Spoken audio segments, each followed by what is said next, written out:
Hello friends, कैसे हैं आप सभी। उम्मीद करती हूँ अच्छे होंगे और मन लगाकर पढ़ रहे होंगे। तो फ्रेंड्स, मैं स्वागत करती हूँ आप सभी का कान्हा आर्ट क्लासेस में। जैसा कि आप सभी जानते हैं कि मैं सरिता तिवारी घटना चक्र से आप सभी को टॉपिक वाइज रिवीजन करा रही हूँ। तो चलिए स्टार्ट करते हैं। बंगाल शैली की चित्रकला से महत्वपूर्ण प्रश्न। मेरे वीडियो को एंड तक देखें। और हाँ, अगर आप मेरे चैनल पर नए हैं तो बेल आइकन प्रेस करना न भूलें, जिससे मेरी वीडियो का नोटिफिकेशन सबसे पहले आपको मिल सके। तो चलिए शुरू करते हैं बिना देर किए। ये सबसे महत्वपूर्ण प्रश्न है और ये हर एग्जाम में पूछे जाते हैं और यहाँ से काफ़ी क्वेश्चन आते हैं बंगाल शैली से। तो स्टार्ट करते हैं। Question number 71। New Bengal school की स्थापना किसने की थी? रविन्द्रनाथ टैगोर, अवनीनाथ टैगोर, गगनेनाथ टैगोर और नंदलाल बोस। तो इसका आंसर हो जाएगा नंदलाल बोस। फ्रेंड्स, इससे पहले भी मैं बंगाल शैली की चित्रकला से संबंधित 2 वीडियो अपलोड कर चुकी हूँ और आपने वो नहीं देखी तो मेरे चैनल पर जाकर जरूर देखिएगा। बहुत इंपॉर्टेंट क्वेश्चन है बंगाल शैली से। Question number 72। शिल्पकथा व रूपावली पुस्तकों के रचयिता का नाम है? असित कुमार हल्दर, नंदलाल बोस, अवनीनाथ टैगोर, क्षितिन्द्र मजूमदार। तो इसका आंसर हो जाएगा नंदलाल बोस। Question number 73। नंदलाल बोस का नाम किस संस्था से जुड़ा है? सरकारी art college Calcutta, J school of art Bombay, Vanasthali Vidyapeeth और शांति निकेतन। तो इसका आंसर हो जाएगा शांति निकेतन। Question number 74। वीणा वादनी किसकी कृति है? के हैबर, डी.पी. राय चौधरी, नंदलाल बोस, रविन्द्रनाथ ठाकुर। तो इसका आंसर हो जाएगा नंदलाल बोस। चलिए फ्रेंड्स, नंदलाल बोस के बारे में कुछ जानकारी लेते हैं। नंदलाल बोस शांति निकेतन में स्थापित विश्व भारती के कला भवन में वर्ष 1922 में प्रधान अध्यापक नियुक्त हुए थे। इससे पहले इसी कला भवन में उन्होंने शिक्षण कार्य किया था। नंदलाल बोस भारतीय लघु चित्रों की अलंकारिकता से विशेष प्रभावित थे। इसका उदाहरण गंगावतरण तथा महिषासुर मर्दिनी नामक चित्र प्रस्तुत करते हैं। नंदलाल बोस के अनुसार सौंदर्य के अभाव से मनुष्य केवल रस के क्षेत्र में ही वंचित नहीं होता, अपने मानसिक और शारीरिक स्वास्थ्य की दृष्टि से भी वह क्षतिग्रस्त होता है। नंदलाल बोस के शब्दों में मानव मात्र की अपरिमित तृष्णा मानवता पर छाए हुए गहरे संकट का कारण है। आज हम व्यक्तिगत और सामाजिक जीवन की वास्तविकता की राह में कहीं दूर खड़े हुए हैं।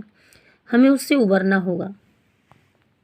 नंदलाल बोस के प्रमुख चित्र हैं महात्मा गांधी की दांडी यात्रा, नटीर पूजा, शिव का विश्वान, राधा विरह, वीणा वादनी, भीष्म प्रतिज्ञा, सती का देह त्याग, मीराबाई का जीवन, दुर्गा, धृतराष्ट्र और गांधारी, शिव और सती, बुद्ध और महेश, जगन्नाथ मंदिर के गरुड़ स्तंभ के पास श्री चैतन्य, अर्जुन, युधिष्ठिर की स्वर्ग यात्रा, एकलव्य, स्वर्ण कलश, उमा की तपस्या आदि। Question number 75। गांधी की दांडी यात्रा किसकी कृति है? अवनीनाथ ठाकुर, नंदलाल बोस, शैलेन्द्रनाथ डे, रामकिंकर बैस। तो इसका आंसर हो जाएगा नंदलाल बोस। Question number 76। इनमें से किसने मीराबाई भित्ति चित्र चित्रित किया था? विनोद बिहारी मुखर्जी, नंदलाल बोस, असित कुमार हल्दर, के.जी. सुब्रमण्यम। तो इसका आंसर हो जाएगा नंदलाल बोस। Question number 77। नंदलाल बोस द्वारा सृजित चित्र है पार्थ सारथी, यात्राकांत, उमर खैयाम, गरुड़ स्तंभ के नीचे श्री चैतन्य। तो इसका आंसर 2 हो जाएंगे, पार्थ सारथी और गरुड़ स्तंभ के नीचे श्री चैतन्य। इसकी डिटेल समझते हैं। यात्राकांत चित्र अवनीनाथ टैगोर द्वारा चित्रित है, जिसमें एक थका हुआ ऊंट पसरा पड़ा है। उमर खैयाम भी अवनीनाथ टैगोर द्वारा चित्रित है। वर्ष 1912 में नंदलाल बोस ने जल रंग में पार्थ सारथी और गरुड़ स्तंभ के नीचे श्री चैतन्य को जल रंग तथा टेम्परा माध्यम में चित्रित किया है, जो national gallery of modern art नई दिल्ली में संग्रहित है। अतः राजस्थान लोक सेवा आयोग ने इस प्रश्न को विलोपित कर दिया है, यानी कि हटा दिया। Question number 78। नंदलाल बोस के प्रसिद्ध चित्र का नाम बताइए। संथाल परिवार, जादूगर, चिल्ड्रन, पार्थ सारथी। तो इसका आंसर हो जाएगा पार्थ सारथी। Question number 79। ल्यूनोकट तकनीक के द्वारा दांडी यात्रा की प्रसिद्ध छापा कला किसने बनाई? राजा रवि वर्मा, विनोद बिहारी मुखर्जी, रविन्द्रनाथ टैगोर, नंदलाल बोस। तो इसका आंसर हो जाएगा नंदलाल बोस। यह क्वेश्चन यूपीपीएससी एलटी ग्रेड की परीक्षा 2018 में पूछा गया है। इसके बारे में कुछ डिटेल समझते हैं। नंदलाल बोस ने वर्ष 1930 में महात्मा गांधी की दांडी यात्रा के दौरान महात्मा गांधी का लिनोकट तकनीक द्वारा चित्र बनाए। इसके अतिरिक्त उन्होंने 7 पोस्टर भी बनाए जो महात्मा गांधी के निवेदन पर कांग्रेस के वर्ष 1938 के हरिपुरा अधिवेशन के लिए था। ये सभी कृतियां national gallery of modern art में संग्रहित हैं। क्वेश्चन नंबर 80, चित्रकार जिसने दांडी मार्च का छापा चित्र निर्मित किया? गगनीनाथ टैगोर, देवी प्रसाद राय चौधरी, यामिनी राय, नंदलाल बोस। तो इसका आंसर हो जाएगा नंदलाल बोस। क्वेश्चन नंबर 81, गांधी का प्रसिद्ध लिनोकट चित्र दांडी मार्च तैयार किया था? असित कुमार हल्दर, ई.बी. हैवर, नंदलाल बोस और शारदा चरण वकील। तो इसका आंसर हो जाएगा नंदलाल बोस। तो ये क्वेश्चन भी कई बार रिपीट हुआ है, बहुत इंपॉर्टेंट क्वेश्चन है ये। क्वेश्चन नंबर 82, संथाल स्त्रियों को किस कलाकार ने प्रमुख रूप से चित्रित किया था? नंदलाल बोस, अमृता शेरगिल, यामिनी राय, असित कुमार हल्दर। तो इसका आंसर हो जाएगा नंदलाल बोस। क्वेश्चन नंबर 83, नंदलाल बोस का जन्म कहाँ हुआ था? मुंगेर, कलकत्ता, 24 परगना, शांति निकेतन। तो इसका आंसर हो जाएगा मुंगेर। फ्रेंड्स, इसकी डिटेल समझते हैं थोड़ी। नंदलाल बोस का जन्म 3 दिसंबर 1882 को बिहार के मुंगेर नगर में हुआ था।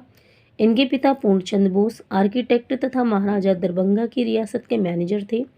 16 अप्रैल 1966 को कलकत्ता यानी कि अब कोलकाता में उनका देहांत हुआ था। अवनीनाथ टैगोर इनके शिक्षक थे। इन्हें वर्ष 1954 में राष्ट्रीय सम्मान पद्म विभूषण से सम्मानित किया गया।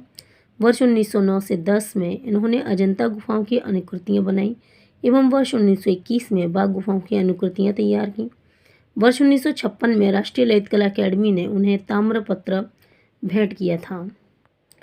क्वेश्चन नंबर 84, नंदलाल बोस का जन्म कहाँ हुआ था? बिहार, पश्चिम बंगाल, गुजरात, मध्य प्रदेश। तो इसका आंसर हो जाएगा पश्चिम बंगाल।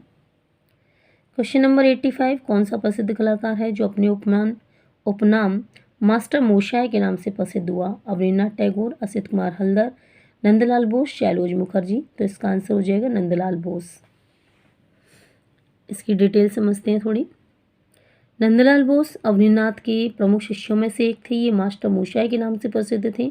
स्टेला क्रैमरिश ने मास्टर मोशाय के चित्रों की चर्चा करते हुए कहा है, उनके रेखा चित्र, ऑटोग्राफ्स चित्र और कार्ड चित्र आधुनिक भारतीय चित्रकला के बहुमूल्य रत्न हैं।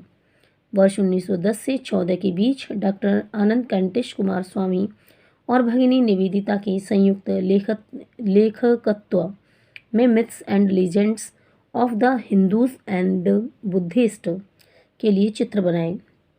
नंदलाल बोस ने पल्ली अधिवेशन में किसान जीवन का चित्रण किया। उन्होंने वर्ष 1916 में मीराबाई, बेताल पंचविंशति तथा वर्ष 1917 में रविन्द्रनाथ ठाकुर के काव्य संग्रह गीत वितान के लिए चित्रांकन किया। क्वेश्चन नंबर 86, इनमें से नंदलाल बोस द्वारा निर्मित मीरा पैनल भित्ति चित्र किस स्थान पर बना है? जयपुर, दिल्ली, शांति निकेतन, बड़ौदा। तो इसका आंसर हो जाएगा बड़ौदा। क्वेश्चन नंबर 87, नंदलाल के कलाकार जीवन में मुख्य परिवर्तन किस चित्र के देखने के बाद आए थे? यथार्थवादी, के हैबर, पिकासो या अजंता भित्ति चित्र। तो इसका आंसर हो जाएगा अजंता भित्ति चित्र। क्वेश्चन नंबर 88, कौन चित्रकार पद्म विभूषण से सम्मानित है? नंदलाल बोस, रविन्द्रनाथ टैगोर, असित कुमार हल्दर, यामिनी राय। तो इसका आंसर हो जाएगा नंदलाल बोस। क्वेश्चन नंबर 89, रविन्द्रनाथ टैगोर रचित गीतांजलि के लिए चित्रण कार्य किया था? नंदलाल बोस ने, गगनीनाथ ठाकुर ने, अवनीनाथ ठाकुर ने या रविन्द्रनाथ टैगोर ने? तो इसका आंसर हो जाएगा नंदलाल बोस ने। चलिए इसकी डिटेल समझते हैं। नंदलाल बोस ने रविन्द्रनाथ टैगोर की साहित्यिक कृतियों के लिए चित्रण कार्य किया था, जिसमें गीतांजलि के लिए किया गया चित्रण महत्वपूर्ण है। अवनीनाथ ठाकुर ने रविन्द्रनाथ टैगोर की मृत्यु पर आधारित रविन्द्रनाथ का महाप्रयाण यानी कि लास्ट जर्नी चित्र बनाया था। गगनीनाथ ठाकुर ने रविन्द्रनाथ टैगोर की कृति जीवन स्मृति पर चित्रण किया था। क्वेश्चन नंबर 90, शांति निकेतन में किस विषय की पढ़ाई नहीं होती है? चित्रकला, मूर्तिकला, व्यावसायिक कला या पॉटरी? तो इसका आंसर हो जाएगा व्यावसायिक कला। क्वेश्चन नंबर 91, रामकिंकर बैस की कला शिक्षा कहाँ हुई थी? Shri Niketan, Calcutta school of arts, Shanti Niketan, Bengal school of arts. तो इसका आंसर हो जाएगा शांति निकेतन। इसकी डिटेल समझते हैं। रामकिंकर बैस का जन्म वर्ष 1906 में पश्चिम बंगाल के बांकुरा में हुआ था। उन्होंने वर्ष 1925 में कला भवन विश्व भारती विश्वविद्यालय शांति निकेतन में कला की शिक्षा प्राप्त की। उन्होंने 2 यूरोपीय शिल्पकारों से शिक्षा प्राप्त की। इनमें से एक बोर्डेले के शिष्य थे, जो टैगोर के आमंत्रण पर शांति निकेतन की यात्रा पर आए थे। रामकिंकर बैस की मृत्यु 2 अगस्त 1980 को कलकत्ता यानी कि वर्तमान कोलकाता में हो गई थी। क्वेश्चन नंबर 92, रामकिंकर का जन्म कब हुआ था? बंगाल में, सॉरी इसमें होना चाहिए रामकिंकर बैस का जन्म कहाँ हुआ था? दिल्ली में, बम्बई में, मध्य प्रदेश में या बंगाल में? तो इसका आंसर हो जाएगा बंगाल में। क्वेश्चन नंबर 93, वर्ष 1939 में निर्मित रामकिंकर बैस की पहली अमूर्त मूर्ति का शीर्षक क्या था? मिथुन, कच और देवयानी, लैम्प स्टैंड, उपयुक्त में से कोई नहीं। तो इसका आंसर हो जाएगा lamp stand. Question number 94, Ramkinkar को सबसे प्रसिद्ध कार्य कौन सा है? रामकिंकर का सबसे प्रसिद्ध कार्य कौन सा है? न्यूड फेम्ड, पहाड़ी परिवार, संथाल परिवार, राजस्थानी परिवार। तो इसका आंसर हो जाएगा संथाल परिवार। चलिए इसकी डिटेल समझते हैं। रामकिंकर बैस की प्रसिद्ध कृति संथाल परिवार है, जो खुरदुरी सतह वाली अनेक मानव आकृतियों तथा दृढ़ गतियों वाली उनकी एक समूह कृति है। अन्य महत्वपूर्ण तथ्य में रामकिंकर बैस की प्रमुख चित्र संथाल परिवार, शीतकालीन मैदान, मेघाच्छन्न संध्या, कृष्ण जन्म और निर्माण आदि हैं। रामकिंकर बैस ने मुर्गी के साथ एक संथाल महिला का चित्रण भी किया है, जो जूट पर तैल माध्यम से बनाई गई है। रामकिंकर बैस की प्रमुख मूर्तियाँ गति संरचना, टैगोर की मुखाकृति और यक्ष यक्षिणी है। ये नंदलाल बोस के शिष्य थे। ये चित्रकार से अधिक मूर्तिकार के लिए प्रसिद्ध हुए और तथा बंगाल कला भवन के मूर्ति शिल्प विभाग के अध्यक्ष रहे।